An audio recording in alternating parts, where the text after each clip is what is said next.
Nós vamos continuar a dar as nossas reflexões sobre os 10 mandamentos e hoje vamos ver a segunda parte do 6º e 9º mandamento, que são os atentados contra a sexualidade segundo a vontade de Deus. Portanto, são aquilo que realmente o demónio, pelo pecado original, perverteu a nossa natureza. E há vários atentados contra a reta ordem da sexualidade, como Deus nos deu segundo a sua santíssima vontade.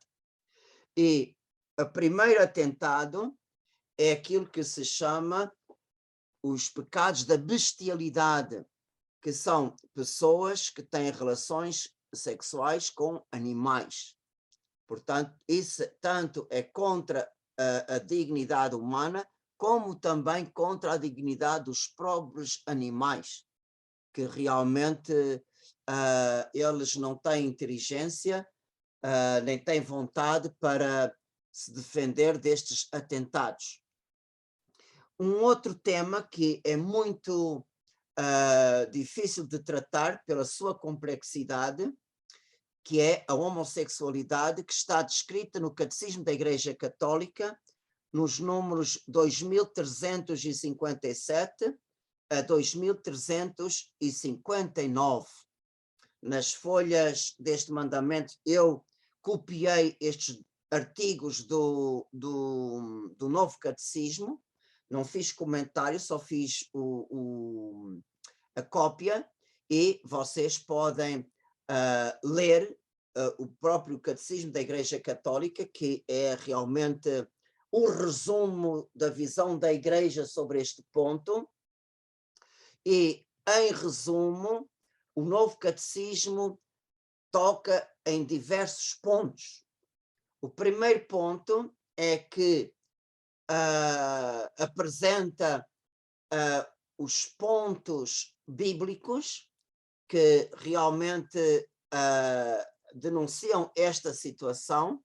Por exemplo, já no Antigo Testamento, o livro do Levítico diz: um homem que coabitar sexualmente com outro varão comete ambos um ato abominável. Portanto, é isso que está escrito na lei de Moisés, já no Antigo Testamento. E a Igreja, perante este fenómeno, perante este acontecimento, o que ela pede é que nós não discriminemos essas pessoas, e se essas pessoas têm fé e vêm à igreja e vêm à missa, realmente devem ser acolhidas. Não devemos pôr à porta nem impedir que as pessoas entrem na igreja. Portanto, isto é a primeira atitude do Novo Catecismo, porque uma das coisas que se encontra na homossexualidade masculina, embora na feminina não tenha tido grandes contactos, quando se trata da homossexualidade feminina, elas não procuram tanto um sacerdote ou a igreja, ou não, é mais a homossexualidade masculina. São pessoas sempre com uma sede de Deus. É uma coisa interessante que em todas as pessoas que encontro neste sentido, realmente há sempre uma grande sede e uma fome de Deus, e uma busca do sagrado. Portanto, a Igreja, em relação a isto, pede para não discriminar e acolher com a caridade fraterna, como diz Santo Agostinho, odiar o pecado, mas amar o pecador. Outro ponto que a Igreja apresenta, além da aceitação e da não discriminação, a Igreja pede à ciência para aprofundar a origem deste fenómeno. Portanto, cabe à ciência explicar à Igreja, portanto, a psicologia deste fenómeno, e tudo o que tem aparecido nunca são estudos conclusivos. Portanto, são pistas de reflexão, mas não são estudos conclusivos. Portanto, a própria ciência tem que aprofundar e explicar o melhor possível este fenómeno. E, portanto, dentro daquilo que eu tenho lido e dentro daquilo que eu tenho chegado à conclusão nas entrevistas e nos contactos que tenho tido, a pessoas que realmente querem falar da sua condição, e uma das coisas que eu tenho sempre muito cuidado é nunca julgar as pessoas, nunca fazer juízos de valor, porque não cabe a nós julgar, cabe a nós é realmente apresentar ao Senhor os casos e que o Senhor tome conta. Porque nós não estamos em condições de julgar. E então, daquilo que eu tenho lido e daquilo que eu tenho encontrado, eu cheguei à conclusão que, como eu digo, isto não são estudos conclusivos. O que eu tenho encontrado é, realmente, há casos 100% que são casos hereditários. Porquê? Não sei. Realmente são hereditários pelos fenómenos que as pessoas apresentam, pois é hereditário. Tem outros casos que é problemas educacionais. Problemas educacionais que marcaram a personalidade do rapaz ou da rapariga e que realmente a marcou para uma identificação sexual com o mesmo sexo. Muitos destes casos, que são problemas educacionais, são capazes de ser melhorados com uma terapia. 100% curados, não sei. Nunca acompanhei nenhum caso até ao fim, mas sei que a terapia pode ajudar a resolver estes segundos casos. Outros casos, realmente com a ideologia do género, isto realmente é uma coisa grave, porque a pessoa com a ideologia dos géneros não se afirma na sua personalidade. Por exemplo, eu agora sinto-me animal, vou ter relações com o animal. Agora sinto-me homem, vou ter relação com um homem. Eu sinto-me uma mulher, vou ter uma relação com uma mulher. Agora sinto-me heterossexual, é conforme dá. E a estes casos que realmente a pessoa não se afirma para poder ter a experiência em todos os campos, isto realmente é o que a Igreja chama de perversão.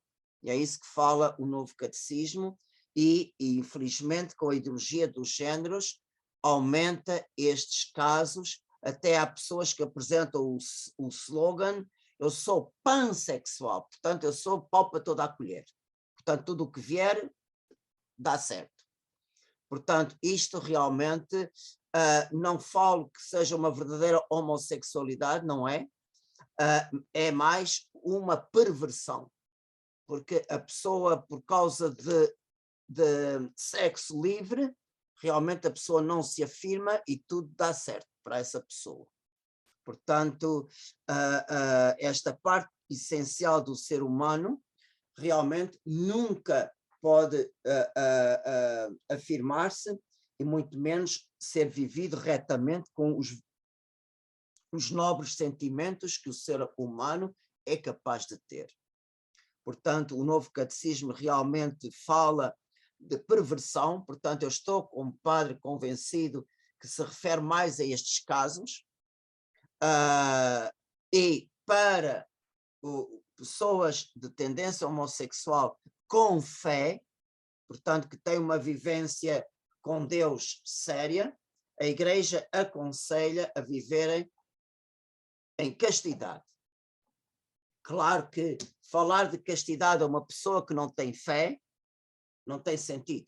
A pessoa não tem espiritualidade que possa realmente dar à sua natureza aquele equilíbrio entre alma e corpo, ao ponto da pessoa poder dominar os seus sentidos. Portanto, sem Deus é impossível. Portanto, a igreja, para aqueles que realmente têm uma fé, uma vida espiritual profunda, convida estas pessoas a viverem em castidade. Mas só é possível realmente ser vivido com Deus. Mesmo com fé, a gente sabe dominar os nossos sentidos, é uma luta. Sem Deus e sem fé é impossível. Portanto, é só um resumo sobre este ponto. E outro atentado contra a natureza é a autoestimulação sexual. Portanto, o que nós chamamos a masturbação. Portanto, também é um ato que desvirtua o sentido da verdadeira união conjugal, que é um diálogo amoroso, afetivo e emocional entre os esposos, e a autoestimulação sexual, o pecado solitário, converte-se num egocentrismo. Portanto, é uma relação de eu para eu mesmo, eu próprio. Portanto, este acto não tem nenhum diálogo, não tem nenhum... portanto, ele é de... portanto, portanto, corta todo o sentido da sexualidade humana. Portanto, isto são atos contra a natureza, a bestialidade, a homossexualidade, a autoestimulação sexual. Agora, dentro da sexualidade entre homem e mulher, realmente há principalmente 3 atentados dentro da heterossexualidade. Por exemplo, relações extraconjugais, portanto, é um atentado. Também a prostituição, também, porque tanto é aquela pessoa, por exemplo, na lei de Moisés nós vemos a pecadora pública foi condenada por aquela gente toda, por aqueles homens, e no fim de contas todos tinham culpas. E na lei de Moisés era só a mulher que era apontada, ela é que era lapidada e o homem não tinha culpa nenhuma. Portanto, isto é um atentado, portanto, fazer da sexualidade humana um comércio realmente é desvirtuar completamente o seu sentido sagrado e expressão de sentimentos, de afetos, de emoções, um diálogo amoroso, onde a prostituição não tem nada disto. Outro caso que eu vou me prender hoje mais, que era isso que eu queria tocar hoje, era o sentido do adultério, que hoje em dia a nossa sociedade estimula muito o adultério, sem a gente dar por isso, mas estimula e se a nossa formação espiritual não ultrapassa os ataques do mundo, os ataques da nossa própria natureza, de nós próprios, das nossas fraquezas, e não vencemos os ataques de Satanás, pois a gente embarca neste poço sem fundo e nunca mais paramos. Portanto, o adultério, portanto, viola, portanto, a pertença de uma mulher ao seu esposo, ou a pertença do esposo à sua mulher. Portanto, é um pecado diretamente contra a santidade do matrimónio, porque viola a fidelidade conjugal. Lembrem-se que eu falei da semana passada, o casal é chamado a ser no mundo um sinal do amor verdadeiro de Deus para com a humanidade. O amor de Deus por nós é definitivo, não é um amor de experiências. Compreende? É um amor fiel e verdadeiro. De tal maneira que ele entregou por nós o seu próprio filho. E o seu próprio, E o Filho amou-nos até ao fim. E é assim que os maridos têm que amar as suas esposas, como Cristo amou a sua igreja.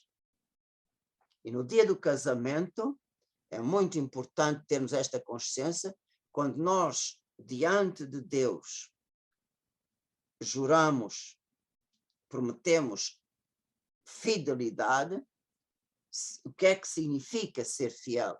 Portanto, temos que olhar para Cristo, como Cristo amou a sua igreja. Amou-a até a última gota do seu sangue. Portanto, na cruz não houve nenhum ponto que Jesus reservou para si. Portanto, não houve nada que diminuísse a sua doação por nós todos na cruz. Portanto, Cristo amou a sua igreja 100%, não 99% ou 95%. Portanto, é este 100% que o marido deve amar a sua esposa e a esposa o seu marido. Se no coração já há espaço para outras coisas, já não está a amar de todo o coração. E já começa aí a infidelidade matrimonial, porque já não estamos a amar como Cristo amou a sua igreja. E o casal é chamado a ser uma imagem no mundo do amor total, verdadeiro e definitivo de Deus. E é importante que a fidelidade conjugal, como manda o sexto e o nono mandamento, abrange o ser humano todo. O que é que nós somos? Nós somos sentidos. Por exemplo, nós temos olhos, ouvidos, cheiro, paladar e tato. E, por exemplo, na comida, vocês sabem que a primeira coisa a comer é os olhos. E às vezes é o nariz. Quando cheira aqueles bolos de massa, aquele cheirinho pela casa toda, a gente não entrou e já está a comer o bolo de massa. Fresquinho a sair do forno. Portanto, a gente vê os nossos sentidos comem. E muitas vezes mais que a boca. E por isso a tentação do adultério pode começar pelos olhos, pode começar pelos ouvidos, pode começar pela boca, antes de chegar ao tato. Mas já começou ali o adultério. Porque é importante a gente ter esta consciência que a castidade, o sexto e nono mandamento, manda pensamentos, palavras, e pede desejos e ações.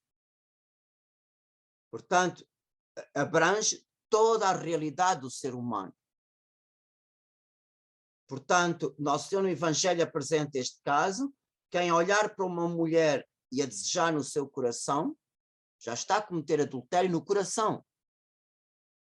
Mesmo que não chegue ao desejo ou à ação de ir para a cama com ela, mas os olhos já comeram, os ouvidos já comeram, as palavras às vezes até podemos ter palavras inconvenientes, já é uma infidelidade à santidade do matrimónio.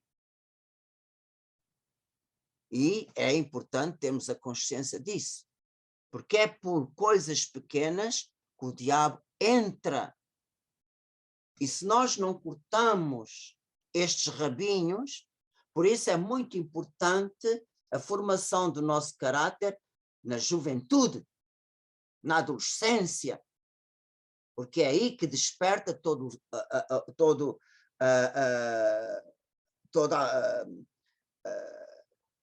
o leque das nossas paixões e das nossas solicitações corporais. Por isso, se a gente não aprende a mortificar os olhos, quando se está casado, os olhos não vão ser mortificados, os ouvidos não vão ser mortificados, a boca, as palavras não vão ser mortificadas, e lentamente, lentamente, o diabo chega a um ponto. E vocês sabem que o demónio tem esta coisa, ele tem uma capa e um chocalho. Para a gente fazer as asneiras, a gente fala muito bem. Mas chega a uma altura que Deus não permite mais o diabo se esconder as coisas más. E o Senhor diz no Evangelho, não há nada que seja escondido que não seja revelado. E quando realmente a casa está roubada, trancas à porta, mas a casa já está roubada. Porque o caráter não foi formado. E vocês sabem que as coisas começam pouco. Por exemplo, eu vou-vos dar um exemplo e vocês entendem isto muito bem. Uma forma de adultério que hoje é muito comum e que realmente está tão facilitado que ninguém está ao abrigo. Quem usa o celular, quem usa o Facebook, quem usa mesmo o YouTube, quem usa o computador, quando a gente dá por isso, aparecem coisas. E se nós não estamos vigilantes e fechando as portas sempre, a gente embarca. E cada vez mais, por exemplo, o tema da conferência para os sacerdotes na próxima segunda-feira, o tema é a epidemia da pornografia, que é muito mais grave que o Covid. E é sobre um pai de família que vai dar esta conferência para nós sacerdotes. E a pornografia é por comércio e é tudo desvirtuado a santidade do sexual, e lá mostra tudo o que é contra a natureza. E a gente esquece-se que antes de chegar à pornografia, o demónio passa primeiro por o erotismo. Por exemplo, cenas que há seminudez e cenas que aparecem em muitos filmes que insinuam, não mostram claramente, mas insinuam. Isto é erótico. O erotismo também leva ao adultério. E outras coisas que também pertencem ao erotismo. Hoje há muitos sites de publicidade de roupa, principalmente roupa interior, que toca bastante o erotismo e toca, às vezes, a pornografia. Porque não é por acaso que a busca destes sites publicitários de roupa interior suscita uma curiosidade e suscita uma certa excitação. Portanto, a gente peca pelos olhos. E vocês sabem, os olhos vão ao coração. Os olhos é a janela da alma. E por isso, também isto leva à infidelidade conjugal. Por quê? Porque a pessoa tem olhos para outras, nem que sejam modelos de passarela ou que seja, mas são mulheres ou homens que não são a sua esposa nem o seu marido. E isto é uma porta aberta que vai longe. E muitas vezes o demónio começa por pouco e a pessoa não vigia e do pouco chega ao muito.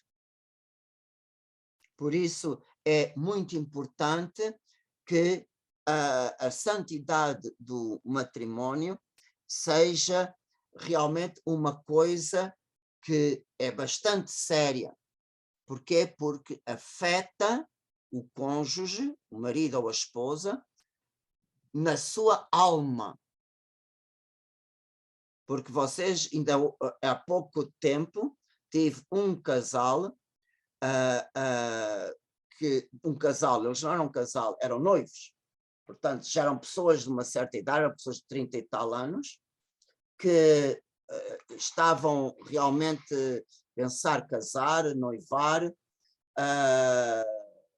e havia infelizmente, os dois eram católicos praticantes, mas um tinha uma vida espiritual mais intensa, e realmente uma das coisas que estava a ferir bastante o senhor, o noivo, foi que a sua futura esposa tinha muitas atitudes de palavras e de olhares e tudo, que realmente era ocasião de discussões. Não era só ciúme, era uma questão de pensar a sério até que ponto eu quero ser fiel ao meu matrimónio, até que ponto o meu marido ou a minha esposa vai ocupar todo o meu coração.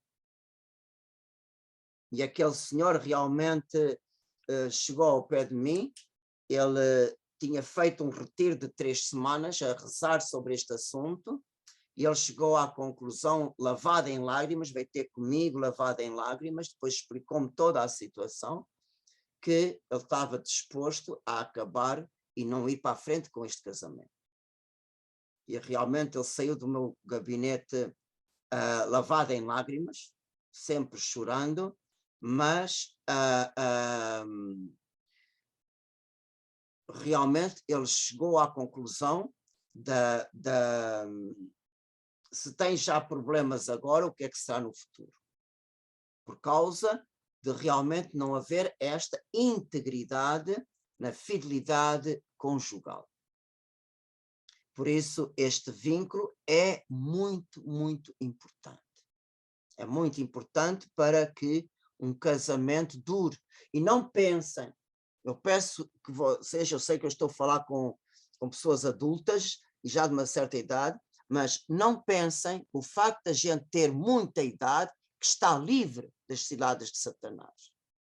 Até morrer, o demónio está vigilante. Se nós não fechamos a porta, ele entra. E uma coisa que eu quero vos deixar aqui, um grande conselho, e peço que vocês escutem e deem este conselho quando as pessoas vierem falar convosco e pedir um conselho, porque o que é a dependência da má sexualidade, esta dependência pode ser semelhante às outras dependências. Por exemplo, a dependência do álcool, a dependência do tabaco, a dependência do jogo, que é o outro grave problema, a dependência da droga. Todas estas dependências, como também a dependência da pornografia, a dependência, porque São Paulo diz claramente, quem peca é escravo de Satanás. À medida que o vício se entranha, o demónio prende-nos cada vez com mais correntes, cada vez mais fortes. E lembrem-se, em todas estas dependências, em todas, e na sexualidade é igual, o demónio ataca-nos sempre da mesma maneira. De tal maneira que a gente já se habitua ao pecado. É verdade. A gente já se habitua ao pecado. Pensa que o pecado é a nossa maneira de ser. Nosso Senhor não nos fez assim.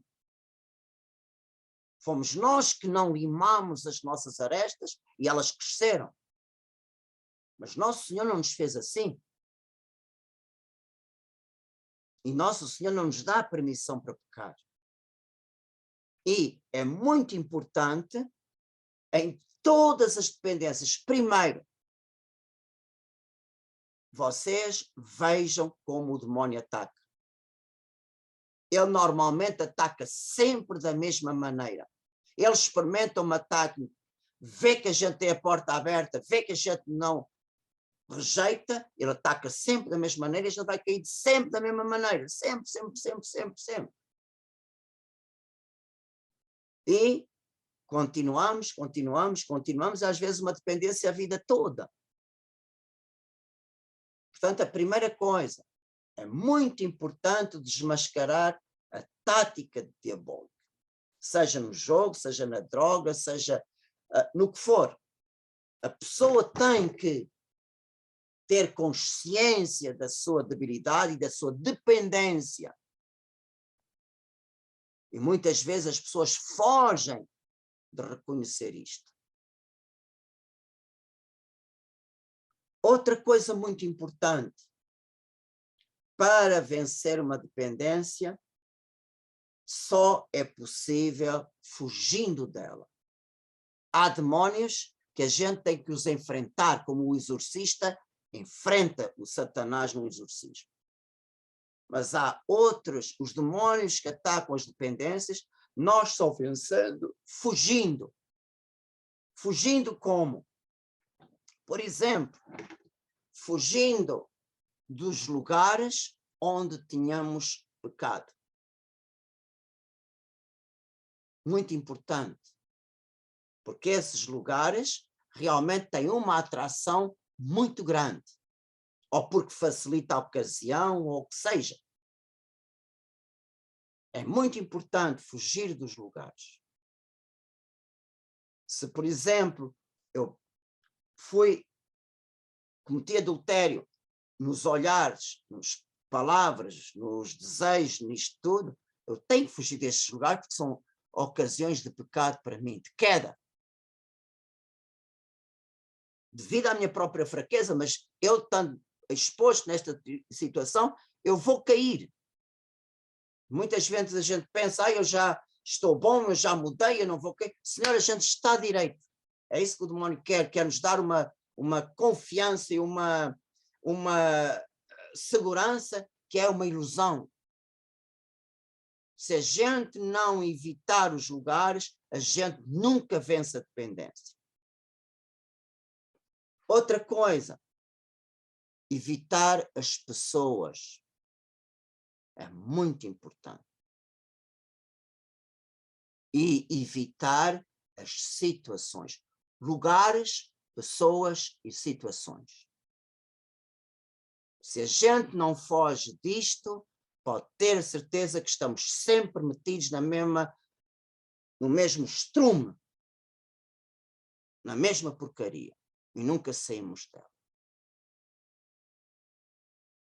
Como, por exemplo, eu vou-vos dar um exemplo prático. Isto é importante, mesmo que vocês tenham a vossa idade, isto é importante que vocês saibam para dar conselhos a outras pessoas. Por exemplo, uma pessoa que é dependente do erotismo e da pornografia no seu céu ou no seu computador, a pessoa pode pedir ajuda ao seu marido, se é ela que tem este problema, ou o marido à esposa, de pôr o seu computador sob aquele controle parental que se faz com as crianças. Todos esses sítios que aparecem ficam bloqueados com o código. E a pessoa que tem esta dependência não tem acesso ao código. Então, o computador já fica livre dessas coisas. É uma maneira de evitar as situações. Uma maneira de evitar as situações. E por isso é só fugindo que nós temos a chance de vencer as nossas fraquezas. Uma coisa importante, não se esqueçam disto. Como é que nós sabemos que há possibilidade de mudança? Há possibilidade de mudança quando nós temos um comportamento são, no mínimo 40 dias. No mínimo. Por exemplo, uma pessoa que está a tentar deixar o tabaco, essa pessoa tem que evitar comprar o tabaco, tem que evitar os locais onde encontra os fumadores, principalmente, por exemplo, o tabaco, a gente sabe tão bem um cigarrinho depois de um bom almoço. Evitar estas situações. de estar com pessoas que fumam, ambientes de fumadores, e evitar lutar contra o tabaco pelo menos 40 dias. E a partir de 40 dias há uma esperança. Porque 40 dias o comportamento, a mudança começa a afirmar-se. Mas sempre, se a gente não vigia, pode voltar para trás. Quantas pessoas tentaram uma desintoxicação da droga ou do álcool, mas porque não evitaram as ocasiões, nem as pessoas, nem as circunstâncias, nem as situações, voltaram a cair, porque voltaram para o perigo. E isto tem que ser a pessoa a fazer, ninguém pode fazer por nós. Podemos rezar por essas pessoas que estão numa dependência, mas não podemos fazer por elas. A pessoa tem que se convencer da sua situação, da sua fragilidade, da sua dependência, e realmente tem, com a vontade própria, corrigir, com ajuda, mas tem que corrigir. Uma pessoa de fé pode ter esta correção, pode ter esta mudança de vida com a direção espiritual. Se a pessoa é fiel e obediente ao seu diretor espiritual. Ou uma pessoa que não tem fé pode realmente ter um acompanhamento de um terapeuta. Por exemplo, depois de uma desintoxicação de droga, há os órgãos governamentais que acompanham uma pessoa que quer se libertar da droga, ou que se quer libertar do álcool, os alcoólicos anónimos. E realmente tem que seguir, e essa pessoa que sai da desintoxicação tem que ser acompanhada de perto por outra pessoa. E a pessoa tem que ser obediente, tem que ser sincera nas suas opções. E realmente só assim é que a gente pode se libertar de uma dependência. Mas sempre uma dependência deixa uma cicatriz. Sempre. Uma cicatriz no nosso caráter, e acontece que essa cicatriz é sempre um ponto onde o demónio vai tocar para ver se a pessoa continua firme ou se abre outra vez a porta. Por isso é que sempre podemos recair se não estamos vigilantes. Porque a porta tem que ser fechada e continuar fechada e continuar a vigilância. Portanto, mudar um comportamento não é só dizer eu estou mudado. Não. Não. Realmente é importante. Se nós, mais uma vez eu repito, se nós não evitamos os lugares, as pessoas e as situações, nunca podemos libertar-nos de uma dependência. Seja ela na parte sexual, seja ela na droga, seja ela no álcool, seja a dependência do jogo, seja ela qual for. A tática é sempre o mesmo. E por isso aqui está uma grande luta, que não é nada fácil. Nada fácil. Lutar, portanto, é nestas dependências que nós podemos dizer que o nosso ser, o nosso temperamento, o nosso feitio, a nossa mentalidade, porque não nos corrigimos, não limamos as nossas arestas, por meio da oração, dos sacramentos, da mortificação. Portanto, no nosso caráter cresceram espinhos, que agora nos mantêm prisioneiros. E por isso, realmente é muito importante que vocês guardem este conselho para dar a outras pessoas, que é muito mais fácil que alguém que vá ter com vocês do que às vezes uma pessoa ir ter com um sacerdote.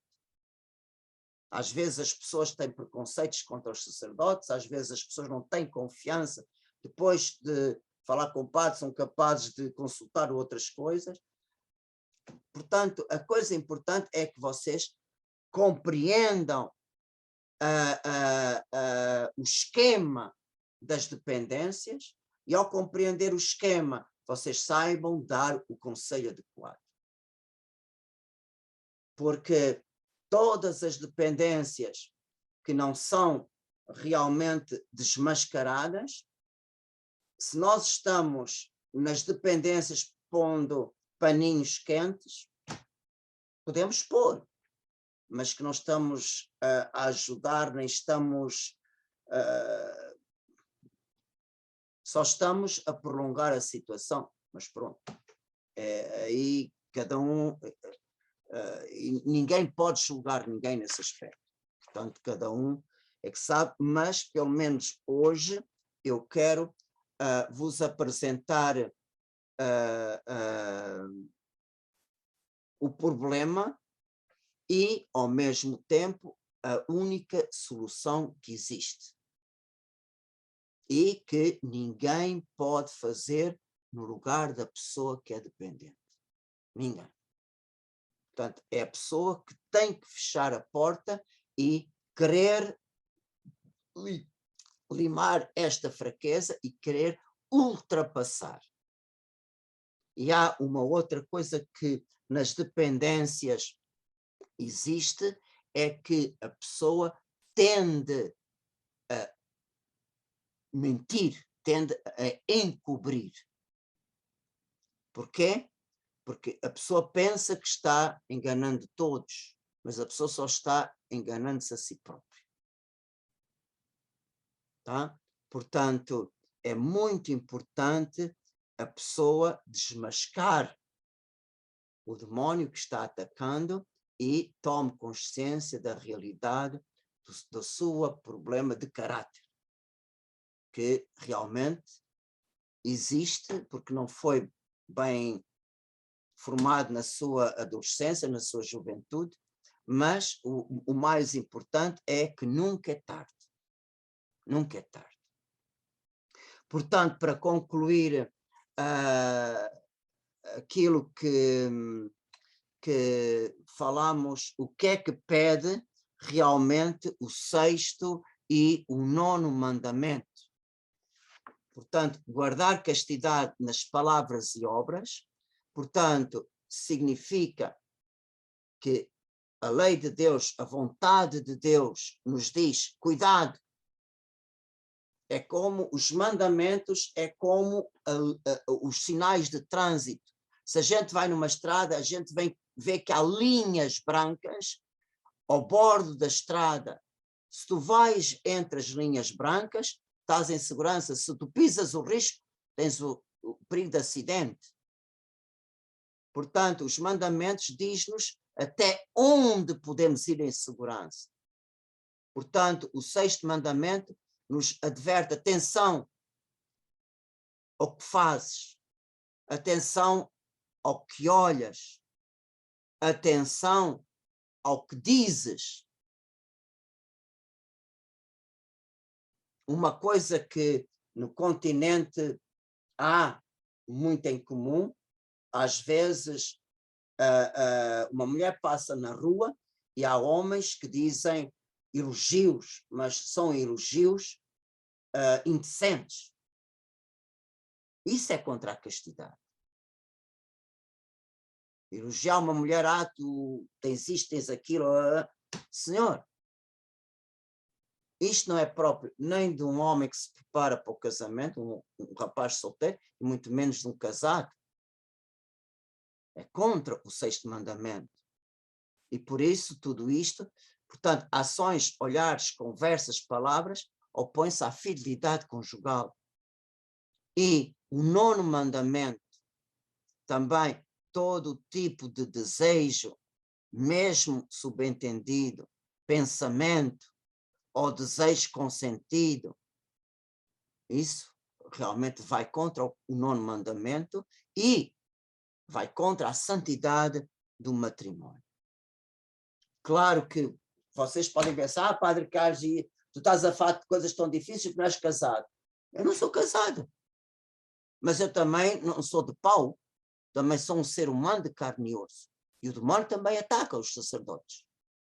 E se a gente não põe o nosso tino, eu tenho que ser fiel ao meu sacerdócio, ao chamamento que o Senhor me deu. E se há qualquer coisa que não está bem, eu tenho que confessar. Porque estou pecando contra a fidelidade da minha ordenação.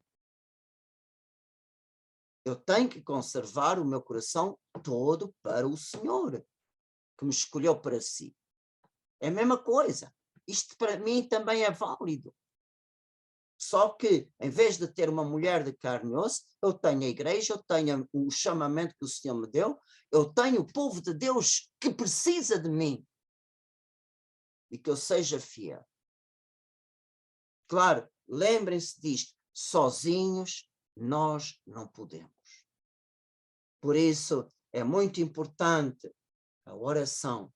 Uma pessoa que não reza não recebe a graça. É muito importante. É muito importante a contrição, reconhecer o seu pecado e fazer a devida mortificação. Não basta só eu chegar, eu pequei com a vista, olhando para o que não devia.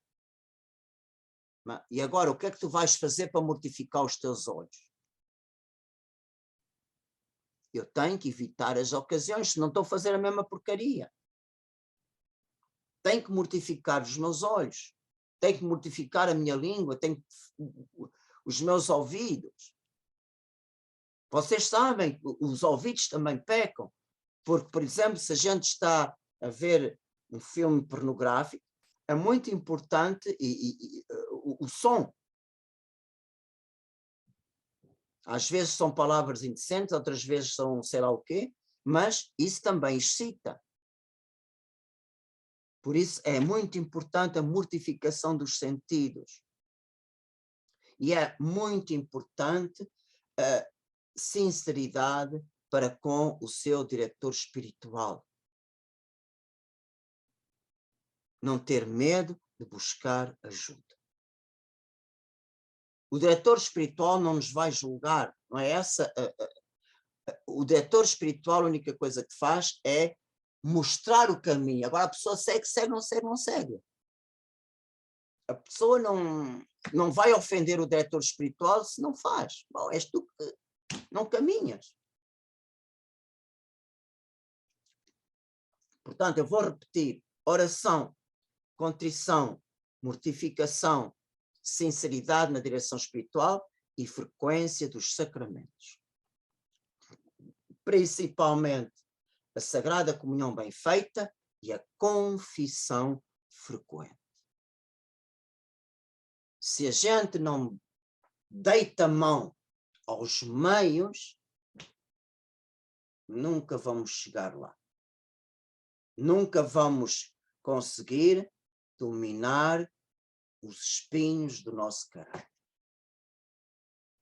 E mais uma vez digo, é só olhando para Nosso Senhor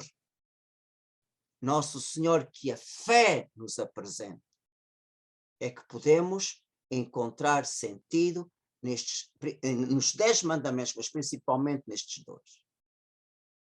E não devemos, eu vou voltar ao princípio desta meditação com a mesma coisa que vou terminar.